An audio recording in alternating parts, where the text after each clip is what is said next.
మహబూబాబాద్ జిల్లా డోర్నకల్ నియోజకవర్గంలో బీఆర్ఎస్ పార్టీలో వర్గ పోరు ముదిరిపోతోంది.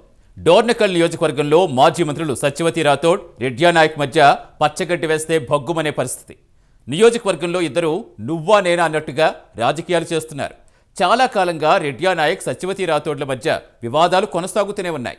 ఇద్దరి మధ్య వర్గ పోరుతో పార్టీ కేడర్ అడకత్తెరలో పోకచెక్కలా నలిగిపోతున్నారు.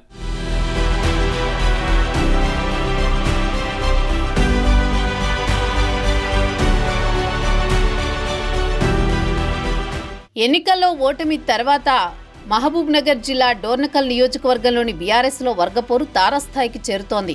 మాజీ మంత్రులు సత్యవతి రాథోడ్, రెడ్డి నాయక్ మధ్య నెలకొన్న వర్గపోరు చాప కింద నీరులా తయారై జిల్లాలో హాట్ టాపిక్ గా మారుతోంది.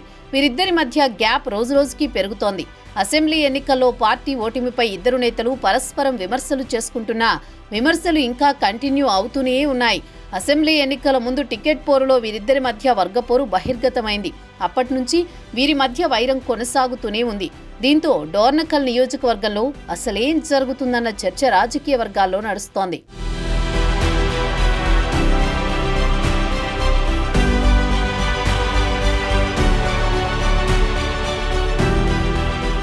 ఎన్నికలకు ముందు నుంచే వీరిద్దరి మధ్య పొలిటికల్ వార్ నడుస్తుండటంతో జిల్లా రాజకీయాల్లో అసలేం జరుగుతోందన్న చర్చ నడుస్తోంది. ఇద్దరి మధ్య నెలకొన్న వర్గపోరుతో జిల్లా బీఆర్ఎస్ క్యాడర్ నలిగిపోతోంది. చాలా గ్రామాలలో రెండు వర్గాలు తయారయ్యాయి. దీంతో ఏ క్షణంలో ఏం జరుగుతుందో తెలియని పరిస్థితి నెలకొంది. అటు పార్టీ అధిష్టానం సైతం వీళ్ళిద్దరినీ మందలించినా మంటలు మాత్రం చల్లారడం లేదు. పార్టీ హైకమాండ్ ఆదేశాలను సైతం లెక్క చేయకుండా రెండు వర్గాలు ఘర్షణలకు దిగుతున్నాయి. డోర్నకల్ నియోజకవర్గంలో రెడ్డి నాయక్ వర్సెస్ సత్యవతి రాథోడ్గా బీఆర్ఎస్ శ్రేణులు చీలిపోయి పరస్పరం మాటల యుద్ధానికి దిగుతున్నాయి. ఇద్దరి మధ్య వర్గపోరు తారాస్థాయికి చేరడంతో అధిష్టానం కూడా సీరియస్ గా ఉంది. అయితే ఇటీవల సత్యవతి రాథోడ్కు పార్టీ అధిష్టానం ప్రయారిటీ ఇవ్వడం రెడ్డి నాయక్ వర్గానికి నచ్చడం లేదట. అందుకే పార్టీ అధిష్టానంపై గుర్రుగా ఉన్న రెడ్డి నాయక్ రాజకీయాల నుండి తప్పుకునేందుకు సిద్ధమవుతున్నారన్న గుసగుసలు కూడా వినిపిస్తున్నాయి.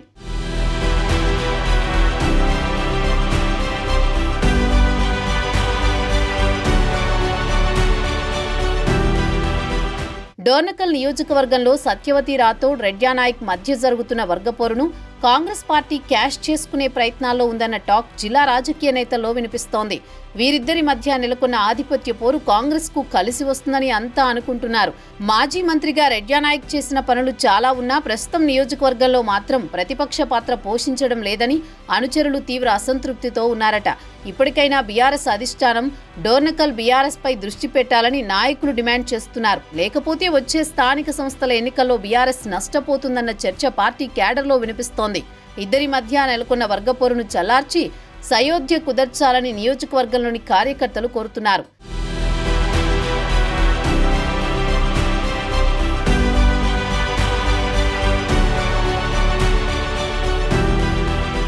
గత ఎన్నికల సందర్భంలోనే ఇద్దరి మధ్య విభేదాలు భగ్గుమన్నాయి. టికెట్ తనకంటూ ఇద్దరూ తీవ్రస్థాయిలో ప్రయత్నాలు చేశారు. అయితే చాలా కాలంగా రెడ్డి నాయక్, సత్యవతి రాథోడ్ల మధ్య వివాదాలు కొనసాగుతూనే ఉన్నాయి. గత ప్రభుత్వ హయాంలో రెడ్డి నాయక్ నిర్వహించిన అనేక కార్యక్రమాలకు అప్పటి మంత్రిగా ఉన్న సత్యవతి వర్గం హాజరు కాలేదు. ఇటు సత్యవతి కార్యక్రమాలకు రెడ్డి నాయక్ వర్గం హాజరు కాలేదు. దీంతో ఇరువురి మధ్య ఉన్న వర్గ విభేదాలు నియోజకవర్గంలో చర్చనీయాంశంగా మారాయి. మొదటి నుంచి రెడ్డి నాయక్ కు, సత్యవతి రాథోడ్కు మధ్య పచ్చగడ్డి వేస్తే భగ్గుమనేది. గతంలో సత్యవతి రాథోడ్ టీడీపీలోనూ, రెడ్డి నాయక్ కాంగ్రెస్లోనూ ఉండడం కూడా ఓ కారణమన్న చర్చ నడుస్తోంది.